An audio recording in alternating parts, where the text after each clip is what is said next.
Hello friends, इस video में हम यूनिट एंड मेजरमेंट चैप्टर के कुछ और बचे हुए टॉपिक करेंगे। तो हम शुरू करते हैं। सबसे पहले हम डिस्कस करेंगे राउंड ऑफ अनसर्टेन डिजिट। तो जैसा आपको पता है, सिग्निफिकेंट फिगर में कुछ आपकी सर्टेन डिजिट होती है और एक अनसर्टेन डिजिट होती है। तो जब भी हम प्रिसीशन के लिए डाटा को कैसे भी राउंड ऑफ करेंगे, इसमें ये देखते हैं। तो सबसे पहले हमारे पास रूल है, लेट अस सपोज हमने इस डाटा को 3 सिग्निफिकेंट फिगर तक राउंड ऑफ करना है, यानी कि चौथे नंबर को राउंड ऑफ करना है। तो हम देखेंगे 4 के बाद अगला नंबर कौन सा है, इट इज ग्रेटर देन 5। तो अगर आपने एक नंबर को सपोज ए है, उसको राउंड ऑफ करना है और उसके बाद जो नंबर है वो ग्रेटर देन 5 है, 5 प्लस है, तो हम क्या करेंगे, a प्लस 1 उसके लिख देंगे हम a प्लस 1। तो यहाँ पे हमने 4 को राउंड ऑफ करना है और राउंड 4 के बाद आपका एक नंबर है जो ग्रेटर देन 5 है, तो 4 को हमने बढ़ा के 5 लिख दिया, यानी कि ये हो जाएगा 2.75। इन केस अगर हमने इस नंबर को डाटा को 3 डिजिट तक राउंड ऑफ करना है, यानी कि 4 को राउंड ऑफ करना है और 4 के बाद 5 आता है विच इज इक्वल टू 5, तो उस केस में हम 4 को 4 रहने देंगे। इन केस ए एक इवन नंबर है, ए इवन नंबर है तो इवन नंबर में हम चेंज नहीं करेंगे। इन केस अगर हम थर्ड केस में देखते हैं, ए हमारे पास यहाँ पे ओड नंबर है, तो ओड नंबर में हम ए प्लस 1 कर देंगे उसे राउंड ऑफ करने के बाद। और चौथी चीज बड़ी सिंपल है कि अगर जो राउंड ऑफ होने वाली फिगर है उससे अगला नंबर 5 से छोटा है, यानी कि 2 है, तो there is will be no change, यानी कि 2.73। इस कंसेप्ट से रिलेटेड हम कुछ क्वेश्चन देखते हैं, जैसे कि आपको निकालना है साइड ऑफ अ क्यूब। तो आपको पता है आपको निकालना है surface area of cube and volume of cube. तो दिया गया है आपको side of cube. Side of cube है आपकी 7.203 मीटर। इसमें कितनी सिग्निफिकेंट फिगर है, 4। तो जो हमारा सरफेस एरिया होगा, सरफेस एरिया में भी हमारे पास 4 सिग्निफिकेंट फिगर होगी। जैसे कि सरफेस एरिया आता है 6a क्यूब, 6 इंटू 7.203 का होल स्क्वायर निकाल लेते हैं, आंसर आता है 311.299254 मीटर स्क्वायर। तो आपको पता है 4 सिग्निफिकेंट फिगर है, यानी कि इसके हम 2 को हम राउंड ऑफ करेंगे, तो 2 के बाद क्या आ रहा है आपका 9 विच इज ग्रेटर देन 5, तो 2 की जगह हम यहाँ पे लिख देंगे 3। सेम कंसेप्ट वॉल्यूम में है। वॉल्यूम का एरिया होता है, वॉल्यूम का फॉर्मूला होता है 6a क्यूब, वॉल्यूम का एरिया होता है a cube. Wait a minute guys, student volume का फॉर्मूला होता है आपका a क्यूब, यानी कि लेंथ का क्यूब। तो यहाँ पे 7.203 का क्यूब निकालेंगे, आंसर आता है आपका 373.714754 मीटर क्यूब। तो अगेन आपको आंसर में 4 सिग्निफिकेंट फिगर चाहिए, यानी कि हम 7 को राउंड ऑफ करेंगे, 7 के बाद आता है 8 जो कि लेसर देन 5 है, तो हम लिख देंगे 373.7 मीटर क्यूब। नेक्स्ट है आपका determine uncertainty in result of arithmetic calculation, यानी कि एक अरिथमेटिक कैलकुलेशन क्या होती है आपकी, एडिशन, सब्सट्रैक्शन, मल्टीप्लिकेशन, डिवीजन। तो इस तरह के जब हम अरिथमेटिक ऑपरेशन कर रहे हैं तो उसमें किस लेवल की अनसर्टेनिटी हम यहां समझेंगे। आपको दिया गया है लेंथ ऑफ रेक्टेंगल दी गई है, ब्रेथ ऑफ रेक्टेंगल दी गई है, आपको फाइंड आउट करना है एरिया ऑफ रेक्टेंगल।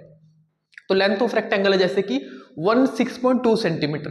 तो आपको पता है कि डेसिमल के बाद यहाँ पे एक नंबर आ रहा है और आपको पता है 2 यहाँ पे हमारे पास रिलायबल फिगर है और एक अनसर्टेन फिगर है, यानी कि 2 को राउंड ऑफ किया गया है। तो 2 को किस तरीके से राउंड ऑफ किया गया होगा, या तो होगा हमारे पास ओरिजिनल नंबर में 2 के पास एक नंबर ज्यादा होगा, यानी कि यह हो सकता है कि उसके पास एक नंबर कम हो, यानी कि 2 क्या आ रहा है, ओरिजिनल नंबर में प्लस माइनस 1 आ रहा है हमारे पास। तो सिमिलरली हम ब्रेथ के लिए रखेंगे, तो हम लिखते हैं इसको 16.2 प्लस माइनस 0.1। सिमिलरली ब्रेथ के लिए रहेगा हमारा 10.1 जो हमारा ब्रेथ है, तो उसमें कितनी अनसर्टेनिटी रहेगी, पॉइंट के बाद कितने नंबर है, 1, यानी कि 0.1 की। उसके बाद हम क्या करते हैं, 0.1 की परसेंटेज निकाल लेते हैं, जो कि होगी आपकी 0.6%। यहाँ पे 0.1 की परसेंटेज कैसे निकालेंगे हम, यहाँ पे कैसे बता देता हूँ आपको, 0.1 डिवाइडेड बाय 10.1 इंटू 100, जो कि आपकी होगी 1 पॉइंट प्लस, यानी कि 1%। तो जब हम एरिया निकालेंगे एरिया होता है आपका लेंथ इनटू ब्रेथ। तो जो हमारी टोटल अनसर्टेनिटी एरिया में है वो ये अनसर्टेनिटी की परसेंटेज प्लस ये इस अनसर्टेनिटी की परसेंटेज वो आपस में ऐड हो जाएगी, तो जाएगा 1, यानी कि 1 प्लस 1% प्लस में 0.6% आपका हो जाता है 1.6%। तो आपका जो लेंथ इनटू ब्रेथ आया 163.62 प्लस माइनस जो अनसर्टेनिटी यहाँ पे परसेंटेज थी उसको हमने लिख दिया एज अ नंबर, यानी कि 2.6 सेंटीमीटर स्क्वायर। तो ये तो आपका मल्टीप्लिकेशन की टर्म में निकालने का तरीका हो गया। देन एक और कंसेप्ट यहाँ पे समझने वाला है, कोई ऐसी कैलकुलेशन जहां की मल्टी स्टेप इन्वॉल्व हो रहे हैं, तो उस स्टेप में हम क्या करते हैं, one more significant figure than number in least precise measurement, यानी कि एक ऑब्जर्वेशन है आपके पास और उसके अंदर जो list number of significant figure है उससे ज्यादा नंबर की सिग्निफिकेंट फिगर को हम कंसीडर करेंगे।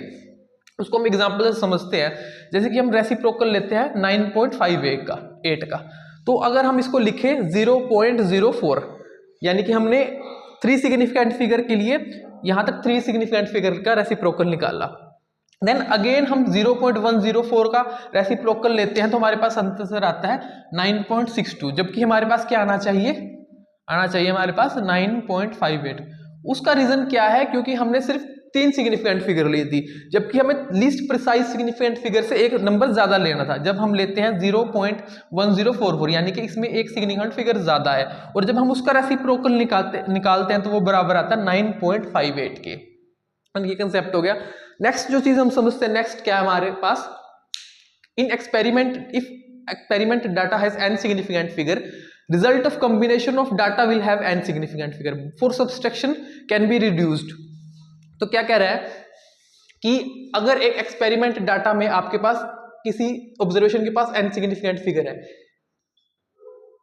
ए के पास भी n सिग्निफिकेंट फिगर है, बी के पास भी n सिग्निफिकेंट फिगर है, तो जब आंसर हमारे पास सी आएगा उसके पास भी n सिग्निफिकेंट फिगर होगी, बट सब्सट्रैक्शन के लिए वो हो सकता है कि n सिग्निफिकेंट फिगर से कुछ रिड्यूस हो जाए। उसका रीजन क्या है, जैसे कि हम एग्जांपल समझते हैं, हम देखते हैं 12.9 ग्राम माइनस 7.06 ग्राम, जो इसका आंसर आता है 5.8 ग्राम। तो इसमें क्या है, डेसिमल के बाद हमारे पास एक नंबर है, तो हम सब्सट्रैक्शन में डेसिमल के बाद एक नंबर रखेंगे, lowest number of decimal places in input के अंदर जितनी लोएस्ट नंबर ऑफ डिजिट है आउटपुट में भी उतनी डिजिट रखेंगे। स्टूडेंट ये कुछ रूल थे। नाउ हम समझते हैं डायमेंशन ऑफ फिजिकल क्वांटिटीज। तो फिजिकल क्वांटिटीज क्या होती है, जितने भी हमारे फिजिकल लॉज हैं उनको एक्सप्रेस करने के लिए जो हम क्वांटिटी यूज करते हैं जो कि मेजरेबल है, उनको बोलते हैं फिजिकल क्वांटिटीज। तो जितने भी फिजिकल क्वांटिटीज है उनको 7 बेसिक यूनिट में डायमेंशंस में एक्सप्रेस किया जा सकता है। उनको हम बेसिकली इन्वर्टेड ब्रैकेट इस तरह की ब्रैकेट में रखते हैं, और क्या है, लेंथ के लिए यूज सिंबल होता है L ब्रैकेट क्लोज, मास के लिए M, टाइम के लिए T, इलेक्ट्रिक करंट के लिए A, थर्मोडायनेमिक टेम्परेचर के लिए K, ल्यूमिनस इंटेंसिटी के लिए कैंडेला, मोल जो अमाउंट ऑफ सब्सटेंस है उसके लिए हम यूज करते हैं मोल। डायमेंशनल एनालिसिस का एक और रूल है कि only those physical quantities can be added और subtracted which have same dimension. मान लीजिए आपके पास 2 फिजिकल क्वांटिटीज है A एंड B, तो A और B को तभी ऐड किया जा सकता है जब उन दोनों की फिजिकल डायमेंशन सेम है। सिमिलरली A और B को तभी सब्ट्रैक्ट किया जा सकता है जब उनकी फिजिकल डायमेंशन सेम है।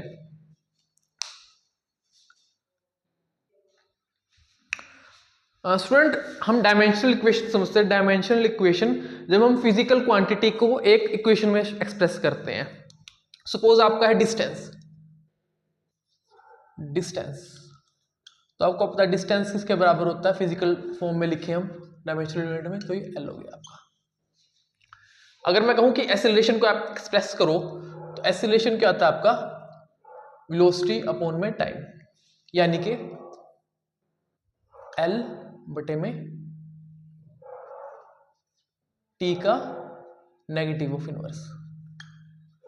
तो इसकी डायमेंशनल यूनिट क्या होगी, हमारी होगी M, हमारे लिख देते हैं, सपोज में 0 होगा, M0 L1 T⁻²।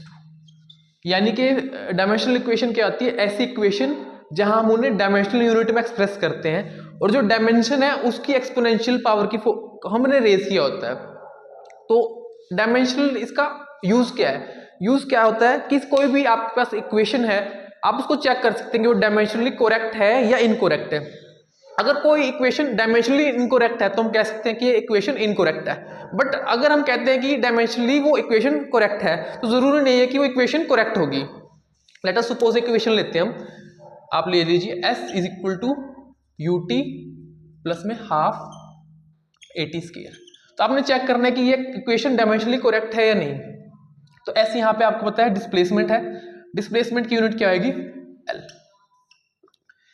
u आपको पता है वेलोसिटी, इनिशियल वेलोसिटी है, इनिशियल वेलोसिटी के लिए क्या आगे डायमेंशन l अपॉन में टाइम, टाइम के लिए टाइम प्लस में हाफ ए टी का स्क्वायर, ए का square S equal you t plus half a t square, sorry. तो एक्सेलरेशन के लिए हम लिखेंगे l अपॉन में t का इनवर्स, इधर t का क्या आ रहा है t का स्क्वायर, यहां से t से t कैंसिल, इधर t से t कैंसिल, तो राइट हैंड साइड आपका कितना हो जाएगा, ये हो जाएगा l, लेफ्ट हैंड साइड कितना हो जाएगा l, यानी कि इक्वेशन डायमेंशनली करेक्ट है। ये तो इक्वेशन चेक करने का एक तरीका हो गया, और भी आप चेक कर सकते हैं v square minus u square equal to 2s similarly. But एक हम इसका यूज करते हैं किसी भी फॉर्मूला को, मतलब कोई भी फॉर्मूला है उसको निकालने के लिए, ड्राइव करने के लिए। जैसे कि क्वेश्चन दे रखा है आपकी बुक में कि एक पेंडुलम है, तो time of oscillation of pendulum depend करती है किस चीज पर, time of oscillation of pendulum depend on length of pendulum, mass of bob and acceleration due to gravity. तो हमने जो ऑसिलेशन कर रहा है उसके टाइम पीरियड को एक्सप्रेस करना है using help of dimensional equation. तो लेट अस सपोज टाइम बराबर है आपका k, l आपकी लेंथ है, लेंथ रेज टू पावर हम ले लेते हैं x, mass raise to power y and g raise to power z। अब हम डायमेंशनल फॉर्म में लिखेंगे t के लिए, यहां पे t 0 हो जाता है, k, l के लिए हो गया यहां पे x, मास के लिए हो गया M Y, acceleration due to gravity को डायमेंशनली हम लिखेंगे एल की power Z divide by T का इनवर्स सारी की पावर जेड, यानी कि K L X M Y L की पावर जेड टी की पावर -2z। सिमिलर जो सेम है उनको हम ऐड कर लेंगे, के एल हो जाएगा आपका x प्लस वाई, एम हो जाएगा आपका y और t हो जाएगा आपका -2z। इधर कितना आपका, सॉरी t यहाँ पे कितने हैं 1, t कितना है आपका 1, तो t को हम रिलेट कर लेते हैं, तो -2z हो जाएगा आपका 1, यानी कि z हो जाएगा आपका -1/2। l यहाँ पे 0 है तो x प्लस वाई कितना होगा आपका, x प्लस वाई आपका 0 हो जाएगा, y भी कितना हो जाएगा आपका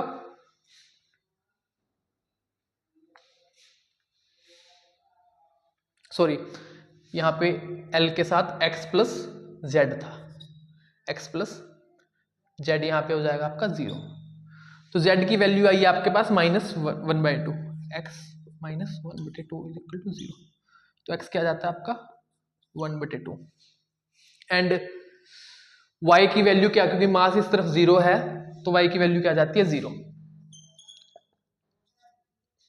तो हम इसको फॉर्मूला में पुट करते हैं, तो t क्या होगा आपका, टाइम ऑफ ऑसिलेशन क्या हो गया आपकी k l raise to power x m raise to power y g raise to power z। x की वैल्यू कितनी आई, x की वैल्यू आई हमारे पास 1/2, y की वैल्यू कितनी आई हमारे पास 0, m इंटू 0, और z की वैल्यू क्या है -1/2, g इंटू -1/2। तो टी आ गया आपका के एल बाय जी, यानी कि आपने डायमेंशनल इक्वेशन का यूज करके एक ओसिलेटिंग पेंडुलम के टाइम पीरियड की फॉर्मूला को ड्राइव कर लिया। ओके, सो स्टूडेंट क्लास कैसे लगी कमेंट करके जरूर बताएं। Thank you for watching.